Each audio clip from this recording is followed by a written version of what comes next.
Hey guys, this is Eli coming at you today with a little bit of inspiration, I hope. I think that there's a common misconception when it comes to rules and guidelines and laws and all those sorts of things. People view them as these things meant to constrict us and meant to keep us in a hive mind mentality. But in reality, it's the opposite. My dad has a podcaster he likes listening to, and I listen to him sometimes every once in a while. His name's Jocko Willink. Some of you might know him, some of you have probably read those books. And one thing that he kind of a thing that's repeated is that discipline is freedom. That the rules put in our life, the laws put in our life, the guidelines put in our life by those who are appointed above us are not meant to restrain us from living, are not meant to keep us boxed in, but are meant to give us the guidelines so that we can live a better and fuller life, free of harm and free of pain. Free of unnecessary harm and pain, I'll say. You see, these things are not meant to restrain us, not meant to hurt us, not meant to make us feel as if the whole world is shrinking in on us. No, no, I promise they're not meant for that. I promise you, they are meant to help us. They are put in place for our benefit. They are put in our life so that we may pass them on to our youth, pass them on to our kids, pass them on to our friends, to our family that haven't been introduced to them. If we continue going down the rabbit hole of everything that says, oh, I can't do this, I cannot do this, stop looking at it as it's keeping me from doing this, it's keeping me from doing that. Look at it as it's allowing me to be able to do this without the risk of pain and without the risk of harm and without the risk of hurting other people or hurting yourself. And I know that, you know, people who know me, they know I'm very hypocritical with saying this because I, for years, didn't like following the rules. I wanted to pretend as if the rules didn't apply to me, but they applied to everybody else. And that quite simply doesn't work in the reality of the world. Rules are applicable to everyone, and everyone is obligated to follow them. Everyone is expected to follow them. So stop looking at the rules that your parents may put in place, such as curfews or phone limits or TV limits, whatever. Stop looking at those things as something constricting you from living your life and look at them quite simply as an opportunity for you to live your life simply, happily, and without the risk of hurting yourself.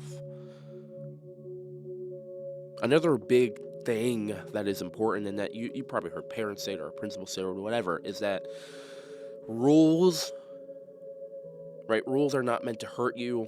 Rules are meant to help you. Obviously, you hear that. And you also hear that they're put there for a reason, that there's a reason for those rules. As ridiculous as they may sound at times, there's a reason put there for them. Probably heard that hundreds of times. I can't possibly be the first time you've ever heard that. But you've always probably been like, well, if this isn't applicable necessarily to me specifically, why are they putting such a broad band on it? And maybe it's simply to eliminate the risk, eliminate the cost.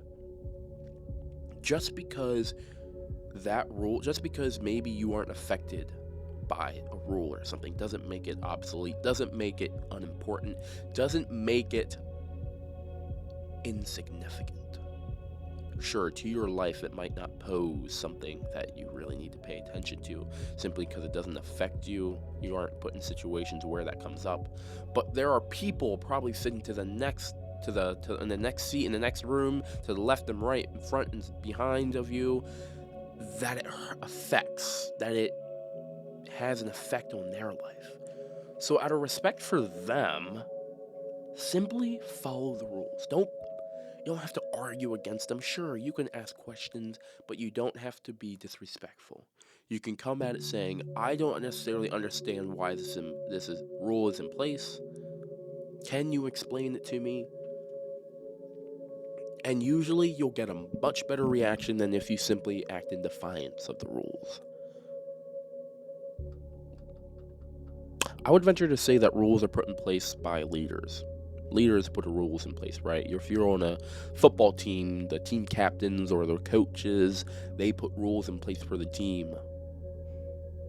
In a classroom, the teacher has classroom rules, right, in their syllabus. In your house, your parents have rules that they expect you to follow. All of these people expect you to follow these rules. They don't demand you follow these rules, but they ask you to follow these rules, and they warn you of the consequences, right? If you don't maintain this grade in this main grade in your classes, your football team might suspend you from a game. In your house, if you don't follow these rules, you might be punished. In the classroom, you might face disciplinary action if you're disrespectful in class or you're not listening to what the teacher's saying.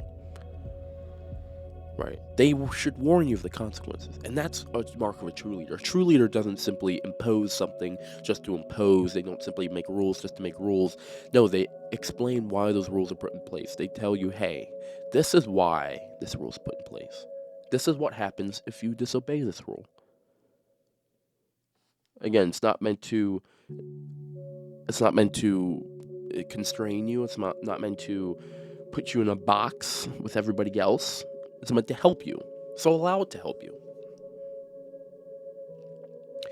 If you are someone on a team and you want to eventually become team captain, the only way you are going to be able to become a leader, and your only way you're going to learn how to be a leader, is if you learn how to be led. And the only way to learn how to be led is to listen and follow the rules that are placed in front of you.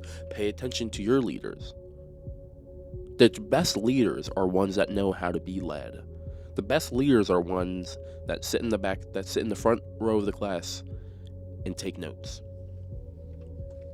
The best readers are the ones that pay very close attention to everything that goes on. They notice everything. They don't let it slip their mind. And they know empathy and sympathy. They know how to treat people with kindness and respect. Those are true leaders. Yeah. Not everything needs to be about trying to get everyone to do what you want them to do. Sometimes being a leader is about helping people become better versions of themselves.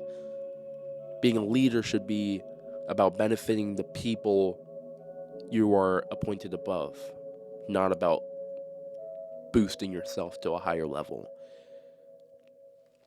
Sure, being a leader has its own perks, it has its own meaning to it. Absolutely.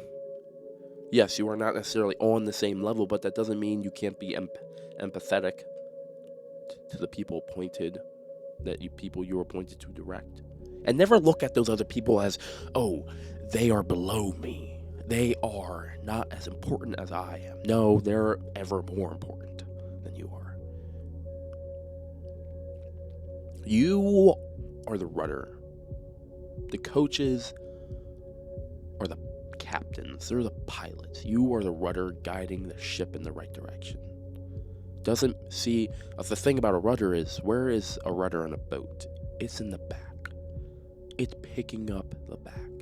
That's where you should be in your team. If you're on a run, you should be in the back, picking up the six, picking up the stragglers, encouraging them to keep running and to not stop, helping the fallen.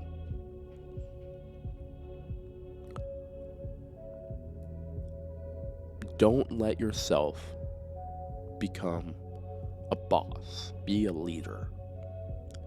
Be empathetic. Be sympathetic. Be compassionate. Be passionate. Be strong. Be wise. Be humble. Be courageous. Be brave, and be kind. Those are the marks of a true leader. Have a great day, everyone, and thank you for listening and taking the time to hear the Ireland podcast. I'm Eli Detter, and I'm signing off.